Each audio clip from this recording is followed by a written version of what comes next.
Ya, untuk membahas bagaimana pergerakan IHSG sepanjang hari ini, kita sudah terhubung bersama Nafan Aji Kusta Utama, analis Bina Arta Sekuritas. Mas Nafan, kita lihat IHSG hari ini ditutup menguat ke zona hijau.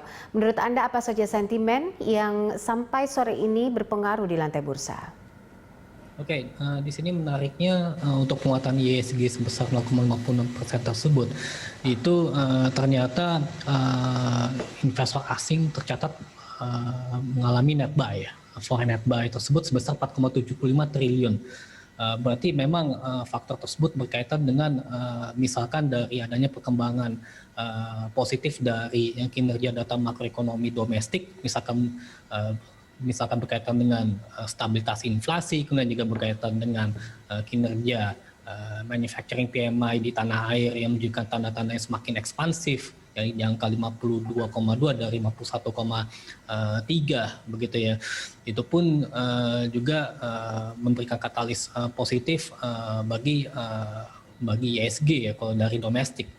Sementara kalau dari global, kalau kita melihat dari perkembangan distribusi vaksinasi secara massal yang dilakukan oleh berbagai negara pun juga sepertinya memang bergerak dengan cenderung progresif begitu ya, sehingga hal tersebut turut memberikan optimisme dari para pelaku pasar untuk berinvestasi di pasar modal begitu ya. Dan juga di sisi lain, kalau misalkan jika kita melihat dari kinerja PMI manufaktur dari negara-negara perekonomian maju, itu pun rata-rata masih ekspansif ya, yakni di atas angka 50 begitu. Jadi dengan demikian hal tersebut bisa dikatakan merupakan sentimen positif tambahan. Terus juga di sisi lain, kalau misalkan jika kita melihat dari perkembangan daripada harga komoditas dunia, memang tentunya sampai saat ini pun juga mengalami apresiasi ya. Lantaran misalkan kalau dari sisi penguatan harga minyak, kalau menurut saya memang lebih cenderung didukung oleh US crude oil inventories yang memang kelihatannya agak sedikit menipis, dan juga di sisi lain juga para pelaku pasar nanti berkaitan dengan dinamika pertemuan OPEC ya dalam rangka stabilisasi harga minyak dunia begitu ya, sehingga memang kenaikan harga minyak dunia tersebut juga mempengaruhi daripada kenaikan beberapa harga komoditas penting lainnya yang memang berkaitan dengan faktor penguatan IHSG, misalkan komoditas batu bara, kemudian juga ada agriculture misalkan, sehingga dengan demikian memang faktor-faktor tersebut menurut saya turut memberikan katalis positif daripada penguatan indeks pada saat ini. Oke, lalu soal prospek sektor keuangan dan konsumsi, kalau dilihat dari pekan ini hingga pekan depan, menurut Anda seperti apa? Oke, di sini kalau lihat dari indeks konsumer ya, misalkan dari analisis teknikal terpantau mengalami rebound dari kondisi jenuh jual. Sementara itu kalau misalkan jika kita melihat dari sentimennya, tentunya ini juga berkaitan dengan faktor stabilitas inflasi di tanah air ya. Stabilitas inflasi di tanah air pun juga menunjukkan bahwasannya saat ini kegiatan konsumsi masyarakat meskipun masih dihantui oleh misalnya berkaitan dengan sentimen PPKM, sepertinya daya beli masyarakat pun juga masih cenderung stabil, meskipun masih belum confident. Ya, kita akui bahwasannya misalkan dari indeks keyakinan konsumen Indonesia pun juga kalau sebelumnya itu dirilis di angka 96,3, tapi yang penting trennya meningkat ya begitu ya dari indeks keyakinan konsumen tersebut. Kalau misalkan jika periode vaksinasi massal di tanah air berjalan dengan sangat baik begitu ya, tentu hal tersebut merupakan game changer daripada optimisme terkait dengan perbaikan maupun juga peningkatan daripada kinerja pertumbuhan ekonomi nasional gitu ya. Karena dengan demikian maka setelah adanya proses vaksinasi, tentunya para pelaku pasar khususnya maupun juga masyarakat pada umumnya tentu akan meningkatkan agresivitas dalam menjalankan kegiatan konsumsi begitu ya. Dan juga di sisi lain produktivitas pun juga bisa dioptimalkan, sehingga hal tersebut bisa mendorong pemulihan ekonomi nasional untuk kedepannya. Memang kalau kita akui untuk kuartal kedua ya kelihatannya pertumbuhan ekonomi Indonesia pun juga akan terlihat lebih terakselerasi misalkan, karena kalau misalkan jika untuk pekan ini ya sepertinya juga para pelaku pasar cenderung menantikan ya, misalkan berkaitan dengan kinerja GDP Indonesia pada tahun 2020 begitu ya, memang masih diproyeksikan akan mengalami stagnan seperti itu.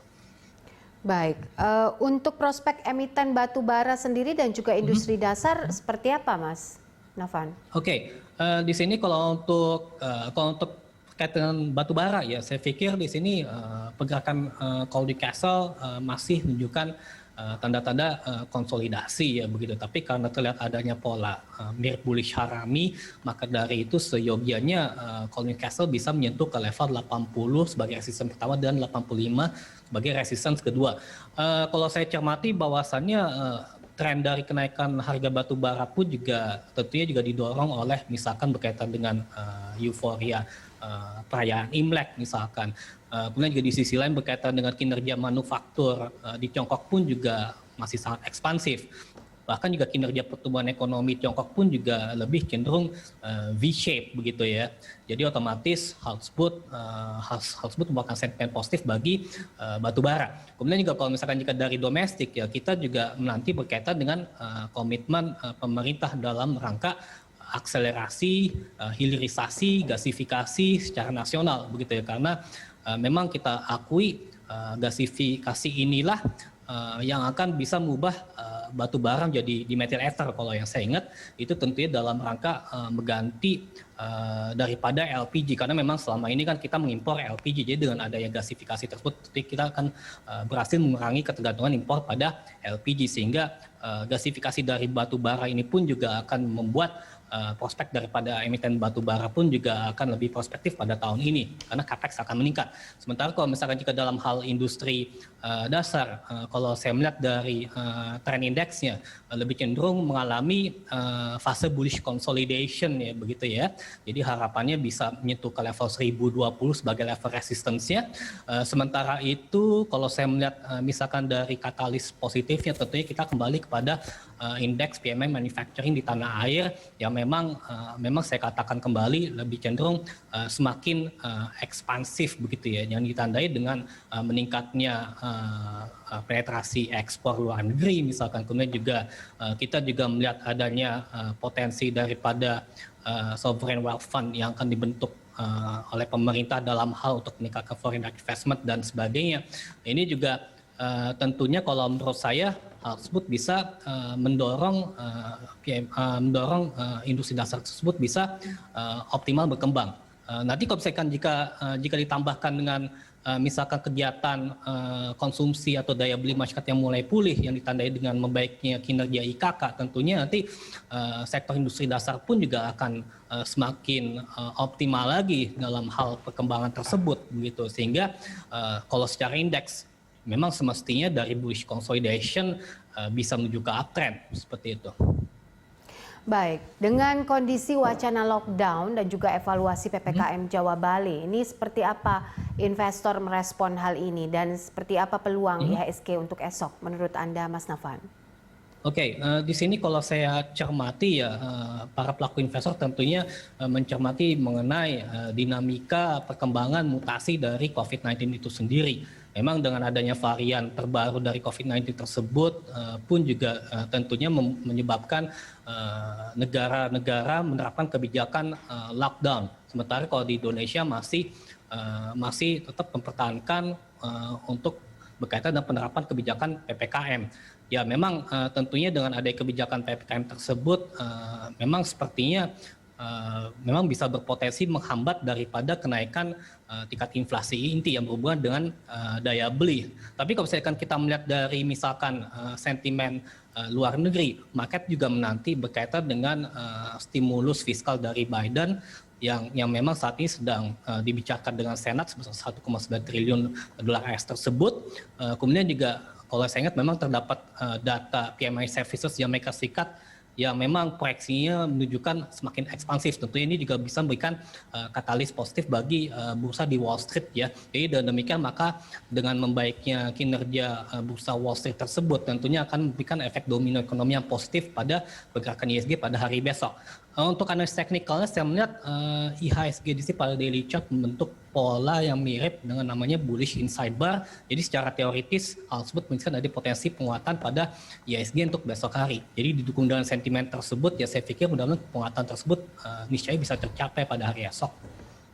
Baik, terima kasih Mas Nafan untuk analisanya dan juga waktunya bersama kami dalam closing market sore ini. Ya, terima kasih.